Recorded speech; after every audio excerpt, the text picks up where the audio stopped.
Mexicanos, ¿qué tal? Sean bienvenidos a el Noticiero del Príncipe. Hoy tenemos un día demasiado ajetreado. En Coacalco se registra un asesinato según el último reporte de la Procuraduría. En Ecatepec, los asaltos no cesan, están a la orden del día. Y hoy es jueves y tenemos un reportaje especial. Lecumberri, el cementerio de la autonomía. Solo aquí en el Noticiero del Príncipe, donde las noticias están al alcance de tu mano. Comenzamos.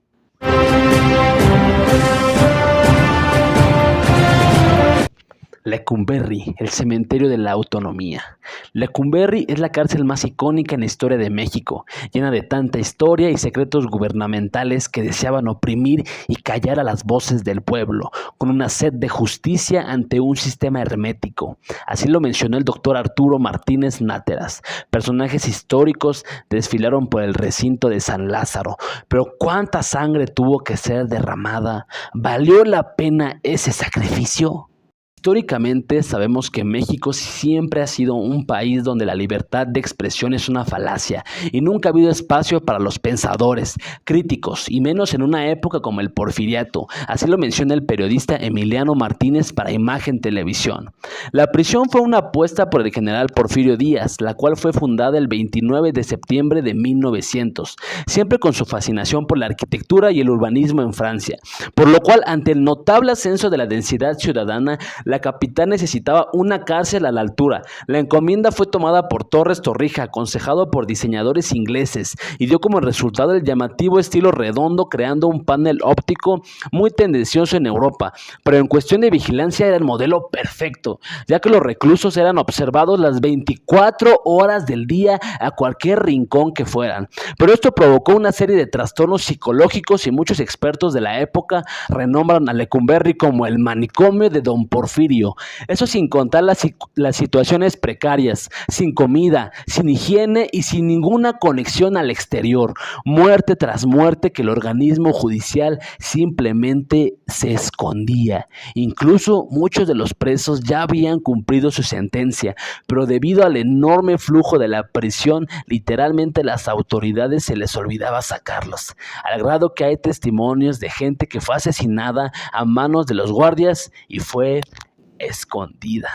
Pero eso no es todo. Hay casos peores donde se relatan asesinatos de bebés dentro de la prisión porque ya no se podía alimentarlos. Y olvidándose de la humanidad, los guardias cometían el acto como si de puercos se tratara. Así lo encontró Imagen Televisión en una investigación en el Archivo General. El doctor Arturo Martínez Náteras, egresado de la UNAM y también expresidiario de Lecumberri, platica la serie de trastornos psicológicos que provocó esta prisión, al grado de tener en algunos casos una psicosis irreversible. Se dice que en sus años de más asentamiento fue la cárcel con más suicidios en Latinoamérica, según el INEGI. Pero entonces, ¿cuál es el verdadero problema? Si ya sabemos que en la actualidad millones de cárceles están en peores situaciones, ¿qué hace a Lecumberri diferente al resto? ¿Qué es? Además de ser una prisión común, su principal función era arrestar a todas las personas que tuvieran un pensamiento diferente a lo impugnado. Diversas celebridades de la época fueron encarceladas por los mandatarios en turno. Primero eran pensadores que iban en contra del organismo del PRN, Partido Revolucionario Nacional, y después del PRI, Partido Revolucionario Institucional. La idea de Lecumberri resultó ingeniosa para el general Porfirio Díaz, donde pudo encarcelar a Pancho Villa por ser líder de la oposición, pero escapó al poco tiempo. Pero también resultó el lugar perfecto para dar golpes de Estado. Así lo platica el doctor Guillermo Boily, egresado de la UNAM para El Heraldo, ya que Lecumberri fue donde comenzó la introducción de Estados Unidos de la mano de Victoriano Huerta y sus allegados. Fueron los autores intelectuales de los asesinatos de Francisco Madero y Pino Suárez. Las razones, según la CNDH, fue que Madero apoyó todos los movimientos armados de los grupos inconformes con la presidencia de Porfirio Díaz. Y la otra razón, según la CNDH, fue que la relación de Madero con los antes políticos que apoyaban al expresidente Porfirio Díaz, según por un restablecimiento. Por lo visto, ambas versiones de la CNDH son contradictorias, pero lo que sí es un hecho, según Excelsior, por medio de Ángel Verdugo, es que Victoriano Huerta fue apoyado por el diputado de Estados Unidos Henry Lord Wilson para comandar una nueva etapa de control, y por lo mostrado el señor Huerta fue el caudillo perfecto para la unión de intereses, ya que nuestro vecino del norte se encontraba en un año de transición, en una guerra contra el Imperio Otomano, y la ciencia se encontraba en su auge y se necesitaba un apoyo más, o por lo menos recursos para estos excesivos gastos que estaba teniendo Estados Unidos, y nos dio como resultado la decena trágica. Así lo platica Guillermo Bailey. ¿Saben en dónde fue asesinado Madero y Pino Suárez? En Lecumberri. Ni el presidente se salvó. Después, diversos presidentes ocuparon Lecumberri para poder vengarse y cobrarse cuentas.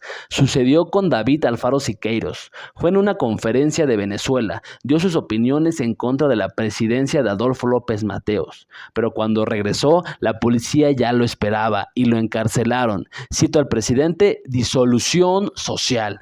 Y no fue la primera vez, ya que el amigo de Diego Rivera anteriormente ya había sido aprisionado otras 3 veces en Lecumberri. Así lo menciona Imagen Televisión por medio de Enrique Villanueva. Después llegaron los prometedores, pero nada libres años 60 al país, y con ello grandes pensadores impulsados por la opresión y la impugnación del yugo del poder. Entre ellos se encontraban José Revueltas y Martín Náteras, entre muchos otros, pero esos fueron grandes animadores del movimiento estudiantil de 1968, y ya sabemos el resultado. Pero muchos sobrevivientes fueron llevados a la famosa prisión para ser torturados y cumplir sentencias de 2 a 3 años. Esto lo relata el mismo Martínez Nátera. También hubo grandes personalidades como Ramón Mercader, el supuesto asesino de Trotsky y el después llamado héroe de la Unión Soviética. Opino, ¿por qué no fue rescatado de Lecumberri? Que claro, fue bien aprovechado por Stalin, y el señor Ramón Mercader resultó ser otro caudillo perfecto. Así lo menciona El Confidencial. También se habla que Juan Gabriel estuvo en la cárcel por un robo de unas supuestas joyas de la actriz Claudia Islas, pero jamás se confirmó. Pero otras fuentes mencionan que esto inspiró al Divo de Juárez a escribir la canción Me he quedado solo, que se volvió tan famosa. Y como todo lo que empieza debe terminar, el 27 de agosto de 1976, en el mandato del polémico Luis Echeverría, fueron reubicados todos los convictos, ya que la cárcel había quedado en ridículo por el escape del narcotraficante Alberto Sicilia Falcón, el cual hizo irónicamente un túnel por debajo de ella y quedó en exposición la supuesta cárcel impenetrable. Así lo menciona el doctor Carlos Martínez Azad para el Excelsior.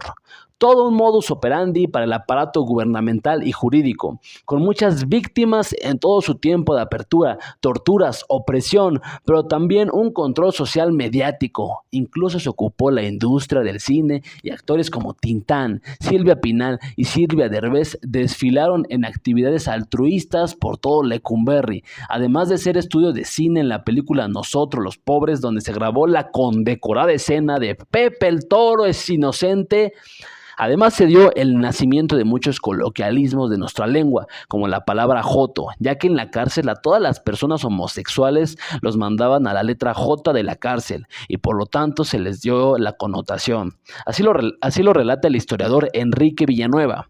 Por último, los invito a analizar y aventurarnos en investigar acerca más del tema, ya que en un lugar donde se escondieron revoluciones, asesinatos a presidentes, irrupción del comunismo, torturas a estudiantes, infiltraciones mundiales, además de películas de culto, algo más debe esconder. Y te pregunto, ¿valió la pena derramar toda la sangre? ¿Aprovechamos el sacrificio que se hizo? Esto fue Lecumberri, Josué Ferral, para Noticieros del Príncipe. Muchas gracias, Josué Ferral, por ese estupendo trabajo. Gracias por toda la información. Y eso ha sido todo por el día de hoy. Pero no se despeguen de la pantalla, porque pronto vendrá la hora de opinar con Leo Zuckerman, Josué Ferral y Omar Sosa. No se despeguen y nos vemos mañana con más información.